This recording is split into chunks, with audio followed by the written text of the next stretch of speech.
Hello everyone, welcome back to the channel. Today is a very special episode because today I'm with my sister here, Bushra. Hello Bushra. Hello. How are you? I'm good. What about you? I'm also good. I will start with a really hardcore question, but be honest, okay? Okay. Do you have any idea about watches? No, not so much. That's it? Not so much? Not so much. Okay, let's start with a really hardcore question. Do you have any watch brands in your mind right now? Just one. Just some really typical ones, I think, like Rolex, Rado, Michael Kors, Gucci, You remember Rado actually, yeah? Moschino. Well, probably the pronunciation is different, but Moschino. Because or we used to sell the Rado watches from in our store, in our father's store, and back then I used to think that Rado is the one of the best brands in the world because as a kid, $2,000-$3,000 was like, wow, a watch can be this price, and I was really mesmerized about, wow, we are selling the best watches in the town. Oh, still the best for me. Yeah, I for don't pay you. more than 20 euros. Yeah, for me too. But like afterwards, when I got a little bit older, I realized that people are wearing shit, like super expensive watches, and the minimum is like 20K, and that's totally another world. It's crazy. But it depends, no? Because, for example, none of my friends has watch, like, they never use it. Yeah, my friends also, they use Seiko, Casio, Swatch is the best for them. Swatch. Yeah, it's the best for them. And actually, the Swatch could be the best because in that price range, for the price performance ratio, you're getting the best out of it. When you say Swatch, I just remember high school. Like, Yeah, me too. because it was the cool thing to have. There was the colorful watches of the Swatch before. Yeah. I wrote some couple of questions here in order to ask you to make this podcast a little bit more meaningful and on a track. So I'll go one by one here. And the first question, I asked this question, a couple of them, to one of our friends before in the previous podcast. I want to ask you too. When you see a man wearing a watch, what do you think? Okay, first of all, we should accept that in this century, no one uses the watch for its own purpose, no? To check time. Sure. So I immediately think that probably he's trying to be posh, and I don't like posh people. Yeah? I don't like. No, someone can be actually natural and wearing the watch Yeah, I because have a of their friend will. like this, and he's a hippie, and he doesn't have a cell phone, so. He needs that. Yes. Like he's using it right on the purpose, like as a tool watch. Yes. Okay, that's good. So, I mean, my second question was like, is a watch attractive? But you already answered by saying posh in the first question. If it's a funky one, yeah. If it's like a really cool one, it's like a necklace, earring, or ring. If it's a cool one, yeah. Yeah, I mean, before, when our father was selling watches in our jewelry shop, we were selling some brands like Moschino, I don't know how to read that. Yeah, I couldn't also. Anyways, Diesel, Jacques Lemons. It was the price range was like between $300 and $500, and I was thinking that they're good watches. But right after I started to do these videos, like 3 years ago, I started in this watch business, and I realized that there are a bunch of other things, mechanisms about the watches, and quality is really important in that matter in order to maintain the same quality the next 100 years. So I understood that Diesel is actually not a watch brand, and it's not good at all. Back then, I was choosing the watches only by its color, a neon yellow color or That's me purple still. color as a watch, as a fashion part thing. Right now, it's a little bit different for me, but it's still the same for you, I guess. It's still the same for me. Yeah, right. I mean, for men, I can kind of understand because you have more limited accessory and Yeah. it's a cool one. If you have a cool metallic one, it looks cool. Like it's a good complementary, I think. Yeah, I've got a watch. I've got this. What is this? Bracelet? Yeah, bracelet. Bracelet. I've got a necklace. That's it. What can It's so obvious that Brad, we are siblings now Yeah. because it's same style. It's a Keko thing actually. Like I had it the last 4 years and I never wore it on. Okay, phone or watch? Which one do you use more? I'm not gonna ask this question. You're using your phone most. I mean, Yeah, on. yeah, right. We're checking the time from our phones. Yeah, but like I decided to have a proper watch because I don't know if you remember, but a couple of months ago we had a blackout in Spain. So all the phones died, all the electronic died for a couple of days. Well, a couple of days, for a day. But meanwhile, because we didn't have watch, like I couldn't wake up to work, etc. So sometimes we need help from the old-fashioned Yeah. stuff. Yeah, still we need, but yeah, my honest opinion about the watches is the same. But these things are expensive and it's just investment. You're wearing, I mean, you cannot carry $20,000 in your pocket, but you can carry it on your wrist.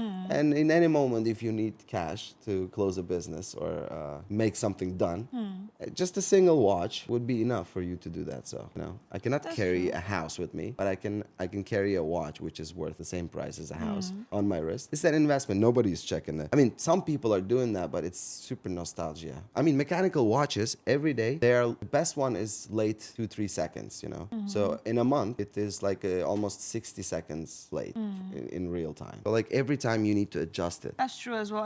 When I used to have them, I never adjust, especially when the hour is changing in winter, summer, etc. It was staying all the time. Yeah, right? Yeah, I mean, how am I gonna rely on that thing? I'm just checking the digital thing. So it's kind of, bullshit at some point. As a watch guy selling very expensive watches here, my idea is But it's really a not. reality. Honesty is the key, no? Yeah, they also know that it doesn't matter. It's just an investment. You pay the money, you show off, you just put yourself like as a statue, showing yourself to people, and that's it. You're selling for the prestige, though. Yeah, exactly. So I'm glad that you don't have any idea about the watches because I will show you 3 different watches and you will Okay. try to guess the prices of them, okay? Oh my god, okay. Okay, I'll go get them. Okay.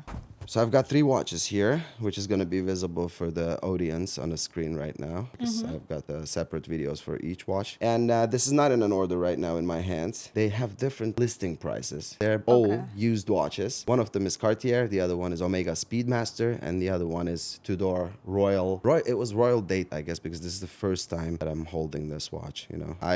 We had some Tudor Black Bay 58s before, but this model specifically, I'm first time having it in my hand, and I feel that it's a great watch. So I will basically put it on the couch. You can take one by one and check it, unlock the clasp, check the dial. If you can, you cannot check the mechanisms right now because we cannot open the case back here. But check it and tell me it's prices. written Geneva, so it's from Switzerland, so this is going to be expensive. Okay, good guess, good start. You know some stuff. This is also Swiss, but Yeah, okay, you're going great.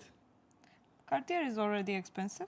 You started with a good hint, which is a Swiss-made label, but all of them are Swiss-made right now here. Yeah. I mean, all of the expensive and the good brands are Swiss-made. Even though they are not, they are. I mean, they are labeling it as it is. Okay, I'll start with this. When you look at That's the 3 most of them next to expensive. each other, which one is the most expensive one? This is for sure. This is the most expensive one. The Cartier. Yeah. It looks like, yeah. Yeah, because it's Cartier. But between these ones, this one you said Omega. Yeah. This one you said Tudor. I would say this one is more expensive, but I knew.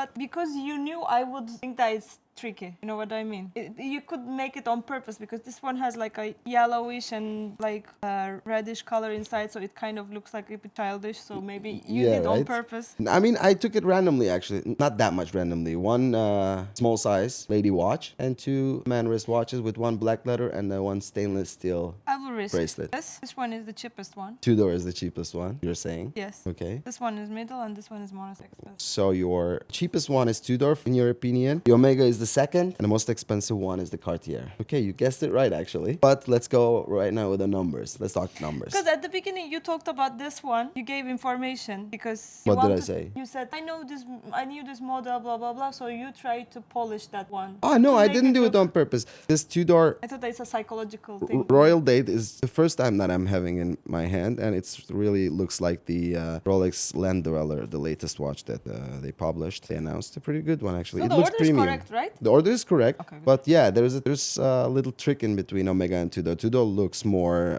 premium, actually. The feeling. That's the thing, because it's metal, it's easier to. It has more advantage to look better, you know. So Yeah. that's why I thought that. Yeah, the nice watch. So. Okay, let's go with the prices. Start from the cheapest one, the Tudor euros, huh? Second-hand price or. Yeah, used price. I don't know the retail new prices because generally in the watch world, maybe you don't know, but when you go to Rolex, you buy a watch for 10,000 euros because you need to wait in the queue. They will call you 2 years later and they will say that we have a watch available. You can come to pick it up. It's 10,000 euros just because of waiting in the queue, and it's impossible to get the watches because they are limited. In the second-hand market, they're more expensive than the new ones. So yeah, I don't know the In the retail second-hand, they're prices. more expensive. Yeah, Ooh. often. Okay, so I will go with. I don't know your price range, so I'm going to really be risky. I think this one is 600. Oh no, go up. Up. Yeah. Ah, okay.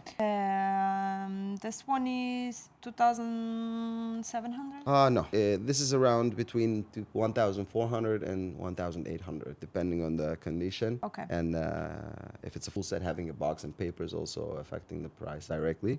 But let's stick to 1,500 on this one. Okay. This one is 2,100. We need to go a little higher. Higher. Yeah. 3,400. Exactly. We just listed it for 3,350 euros. Okay. Yeah, but it goes up to 4,000 euros depending on the condition, as I said, and depending on your location. In some countries, the watches are more expensive. And this one is like the diamonds are Real. real. It's Cartier. It cannot be unreal for Cartier. It's Okay. always real. So it's more than 10,000. Yeah. Because if this is Already 3,000 3,000 something. Yeah. I would say 12 or 13. Yeah, depending on the condition, you can go to that price range. But the listing we have right now currently is 11,500 euros for that. This is a Cartier Tortue model, and this is one of the finest Cartiers that I have ever had it in my hand. Yes, we are selling and buying and selling used watches, but it's impossible for me to have all the watches in my hands.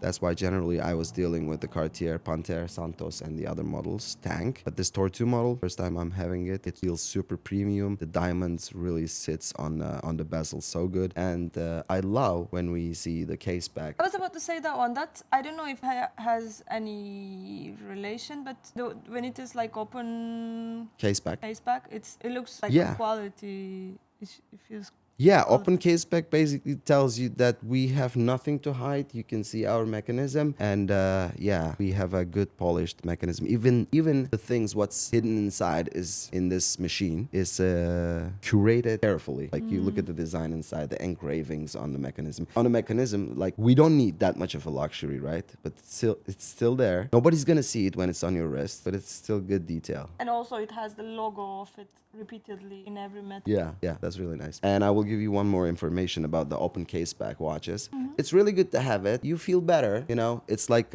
buying a sneakers, and inside of the sneakers there are some designs, you know, some patterns, and you love it. Also inside of your jacket sometimes. Definitely. I love it. Nobody's gonna see it. I know it, but somehow I feel better. I feel premium. No, it definitely looks better. Yeah, and okay, very important about the open case back watches. When there's the open case back, they are using sapphire crystal glass here, but it affects its water resistance, because if it was stainless steel lock mechanism, it could be starting from 100 meters of water resistant, but generally for the watches with the open case back with the glasses, obvious that in between stainless steel and glass there's endurance differences, and yeah, this is most probably 30 meters of water resistant. Well, it also has a strap, so better if you don't. Or it's a Cartier, you shouldn't use it. I mean, of course, with no? this watch, if you're going to swimming, you need to question your life choices anyways. So, okay, let me put the watches here. I get some help from ChatGPT about preparing the questions, but I see that really stupid questions. Actually, it could be... I liked it, actually. It could be, those questions could be nice if it was an American show, but I'm not an American person. I'm not super enthusiastic to make it a really fun show here. That's why this question seems a bit dull for me. But okay, let's go with this one. Would you trust someone more because of their watch, it says? Is it a thing? No, actually, it's just the opposite. Because as I said, it's just he or she's trying to Scam you? not scam me, not necessarily, but it looks like it may be more superficial person. That's my feeling, at least. So it's not I would trust less or I would trust more, but it would be less interesting. Yeah, like it cares about opinions more. Because you didn't Less realize my authentic. watch ever since you came. It's been 3 days. You didn't realize my watch here. Yeah, but you're using a Rolex. I didn't realize. Okay, the last couple of days I've been using it. I was using another brand, but yeah. But that's a humble model. Like this one, I don't. Yeah, mind. right? That's why. Otherwise, when I see other bunch of Rolex models, I don't want to put it on my wrist because it's shouting like, I'm here, look at me. Why are you unseeing me? And those kind of That's the emotions I thing. get. But in this one, it's just like any other watch in the market, and you don't even realize if it's a Swatch or if it's a Tissot or any other watch. I like it, and it's durable. Obviously it's Rolex, and it's durable. It's really good watch. Like even if you scratch it or hit it somewhere, nothing is happening. It's a real tool watch, this one. But also it's not saying I'm here. It just sits silently over there and minding his own business, you know. I'm a watch, I'm ticking, I'm showing you the time. What else do you want? Yeah, in the question I supposed that if I realized, probably the person was showing off. That's why I would realize. As you said, Yeah. I didn't realize because I don't. Yeah. I mean, I really don't like the hand watches in my wrist because it's really disturbing me. It's super disturbing me, and I usually don't wear them. But the last 3 days I've been making many videos in a watch channel, and I need to wear it, you know. Like I cannot recommend something that I don't like, even though that everybody knows that I'm not really into it. But still, it's a good thing to have it. You know, it's an accessory. So, okay, let's say you wake up and you have unlimited money, trillions of dollars. You know, like unlimited. You cannot spend that kind of money. You know. Okay. This question is only specifically for a person who doesn't like watches. You know, who's not a watch person. How much would be your maximum to pay for a watch? The thing is it going to be for me? Yeah, for you. Because I'm a really gift person. If it's like for my family or friends, No, it I shows your wouldn't mind. generosity. But if it is for me, if I like, I wouldn't care. And if I had money, like, but I have to like it. I wouldn't buy it just because it's brand or it looks cool. But you know, there are really, I like to wear colorful stuff. So I would probably buy a nice, like something that is really like funky. That one I will love it. For example, I'm not a watch lover, but there was one purple diesel watch that I used to have, and I visited Ukraine. I lost it there, and I always remember it because it was my favorite color, purple. You also had the same one. You had the white. I had the white one. And I had the purple one. I love that purple. It's my favorite color, like ever. And I never forget that I lost that watch. I remember that I one. loved it. Yeah, I loved it too. I was with also one of my friend, and we were on a vacation, and he saw it on my wrist, and he said, "Can I take it? Can it be mine?" Oh my god. I was like, "Do you really want it?" And he said, "Yes, I really want it." I was like, "Okay, take it, whatever, man." How generous you are. Well, I didn't pay money for it. I took it from my father's shop. That's But why I was still. generous. If I paid money, I would think twice, and I would most probably say no. No. Yeah, that's No, okay. I could still give it, but like I really love that watch too. You know, it was what was the material? It was plastic, It was hard plastic. It was hard plastic, and it had like the front part was big. Yeah. And also it was comfortable, like because usually I don't feel comfortable. For example, that's why this kind of straps. Leather straps. Yeah, a bit like not really good for me because when you wash your hands, like I kinda hate it feels- too. Yeah. Yeah, so for this kind of things, I think metal or plastic, they're for me. Yeah, for me too. It should be rubber or metal bracelet. Metal bracelet is heavy. It's not really comfortable. And yeah, the leather is always keeping a question mark in your mind. What if I wash my hands and do stuff? Yeah. Yeah, like a regular person shouldn't wear leather. Okay, so I will ask you one last question before closing. Okay. You said that you really like that diesel watch, the purple one that you lost. Yeah. Okay, you have unlimited money as the other question. I ask you, how much would you pay for that watch to bring it back? Let's say there's only one left in the world and it's in that person and you need to convince that person to give you the watch. If it is unlimited money, I wouldn't care. I would go. I think 200,000. I would go. Really? Yeah. Have that watch back? If I have infinite money, Yeah, I mean, infinite is, yeah, okay, yeah, infinite money. I would. 200,000 is pretty decent offer actually for that watch because it was $300. You could basically send that $200,000 to Diesel and ask them to make you another one. That's also true, but I mean, if I had limited money right now, for example, I would give, I don't know, 200, 250 maximum. Yeah, it's around that. Because I don't have infinite, but I had infinite. I think that's okay. Okay, pretty good actually. If someone has that purple Diesel watches, I don't know which model. I don't remember the model name actually. Please reach us out and we're gonna buy your watch. Yeah. Okay, I want to make this or that challenge. I will tell you two different brands and you will choose one over the other one and we will continue with the winner. And in the final, I want to see your winner. Okay? Okay. Okay. Tudor or Omega? Tudor. Tudor or Gégé Lacoutre? I don't know how to read this, but it's what it is. I would choose that one because I don't know. Gégé Lacoutre. Yeah, I Because know. you want to make me say it again, right? Okay. Yeah. Gégé Lacoutre or Longines? I don't know. Well, Longines. Longines or Rolex? Rolex, I suppose. Okay. Rolex or Patek Philippe? Rolex. Rolex or Audemars Piguet? Rolex, because I don't know. Rolex or Vacheron Constantin? No. They say like this, I don't know. It's Vacheron Constantin, it's how it's written, but they say Constantin. Which one? Rolex. Okay, the last one. Rolex or FP Journe? Rolex, because even if I don't use, I can sell it. Rolex? Yeah. Actually, the other four brands that I just said was more expensive than Rolex, Really? and its heritage is undeniable, which are Patek Philippe, Audemars Piguet, Vacheron Constantin, and FP Journe. I mean, the most expensive watch is equal to the standard watch of some brands. Okay, not that much. The level is not that big, but still, Rolex has a good marketing skills, and that's why you chose Rolex. And basically, you showed us a person with an average watch knowledge could choose Rolex easily because of its marketing skills. And the other brands were actually more expensive. But thank you for the answers. Your winner is Rolex. Of course. Okay, perfect. So write in the comments which one is your favorite brand and which one would be your winner. Thank you for watching us and thank you for joining me here today. Thank you for asking me. In a podcast, I am sitting so relaxed like this because you're my sister. It's not because I don't care. It's because I love her and I know that she wouldn't mind how I sit and how I talk in a podcast like this. Thank you for watching us and see you in the next episode. Güzel. All the Bu çok yeri kes.